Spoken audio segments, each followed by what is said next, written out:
সবাইকে আসসালামু আলাইকুম। আজ আপনাদের একটি মাত্র উপকরণ দিয়ে পিঠা বানিয়ে দেখাবো। ডিম ছাড়া পারফেক্ট খোলা যায় পিঠা বানাতে হলে আমার এই রেসিপি সম্পূর্ণ আপনাকে ফলো করতে হবে। পিঠা বানানোর জন্য প্রথমেই নিয়ে নিচ্ছি বাজার থেকে কিনে আনা শুকনা চালের গুঁড়া 2 কাপ পরিমাণ। আপনি ঘরে চালের গুঁড়া বানাতে চাইলে সেই টিউটোরিয়াল আমার চ্যানেলে আছে, ডিসক্রিপশন বক্সে আমি লিঙ্কটা দিয়ে দিব।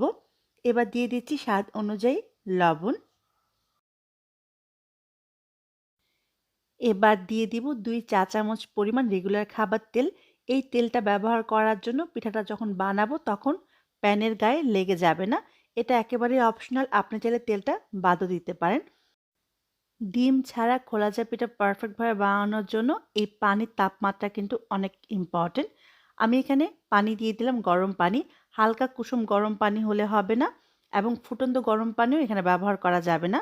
হাতে সহ্য হয় এরকম গরম পানি এখানে ব্যবহার করতে হবে। আমি অল্প অল্প করে পানি দিয়ে একটা ঘন বেটার বানিয়ে নিব। আর এই কাজটা হাতেই করতে হবে, কারণ হাত দিয়ে চেপে চেপে আপনার চালের গুঁড়াটা পানির সাথে মিশাতে হবে। বেটারটা কতটুকু ঘন হবে সেটা আমি দেখিয়ে দিচ্ছি। দেখুন ঠিক এরকম ঘন হবে। এবার বেটারটাকে আমি ঢেকে রেখে দিব 10 মিনিটের জন্য। এই 10 মিনিটে শুকনা চালের গুঁড়োটা ভিজে একেবারে নরম হয়ে যাবে। ফিরে এলাম 10 মিনিট পরে। এবার হাত দিয়ে খুব ভালো করে কচলে কচলে মেখে নিতে হবে। মানে চালের গুঁড়াতে যে আঠালো একটা ভাব আছে সেটা নিয়ে আসতে হবে।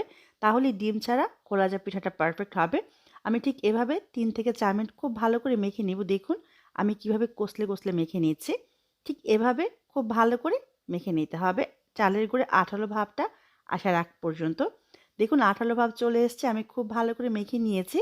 এবার আমি পানি মিশাবো। এবার আপনি হালকা কুসুম পানিও ব্যবহার করতে পারেন, আবার নর্মাল তাপমাত্রায় থাকা পানিও ব্যবহার করতে পারবেন। আর হাত ব্যবহার করার দরকার নেই। এবার হ্যান্ড হুইচের সাহায্যে আমি চালের গুঁড়াটা পানির সাথে মিশিয়ে নিব। আর কতটুকু ঘনত্ব হবে সেটা আমি দেখিয়ে দিব। পানিটা খুব ভালো করে মেশানোর পরে এভাবে 2-3 মিনিট একটু বিট করে নেবেন। তাহলে পিঠাটা বানানোর সময় পিঠার গায়ে ছিদ্র ছিদ্রগুলো একটু বেশি করে হবে। আর ঘনত্বটা দেখুন ঠিক এরকম হবে। খুব বেশি পাতলাও না, আবার অনেক বেশি ঘনও না। আমরা যে চিতই পিঠা বানাই ঠিক ওই রকম ঘনত্ব হবে। দেখে নিশ্চয়ই বুঝতে পেরেছেন কেমন ঘনত্ব হবে। এবার চলে যাব পিঠা বানানোর জন্য। পিঠা বানানোর জন্য চুলায় একটি প্যান বসিয়ে দিলাম। প্যানটা যথেষ্ট পরিমাণ গরম হলে এর মাঝে বেটারটা দিতে হবে। ঠান্ডা অবস্থায় বেটার দিলে কিন্তু ছিদ্র ছিদ্র ভাবটা পিঠার মাঝে আসবে না।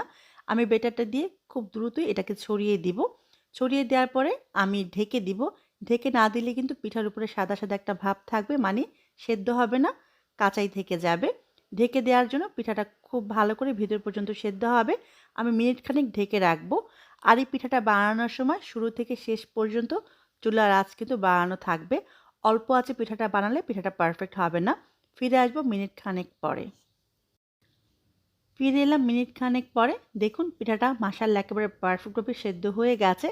উপরে কালারটা যখন চেঞ্জ হয়ে যাবে তখনই বুঝতে হবে পিঠাটা হয়ে গেছে।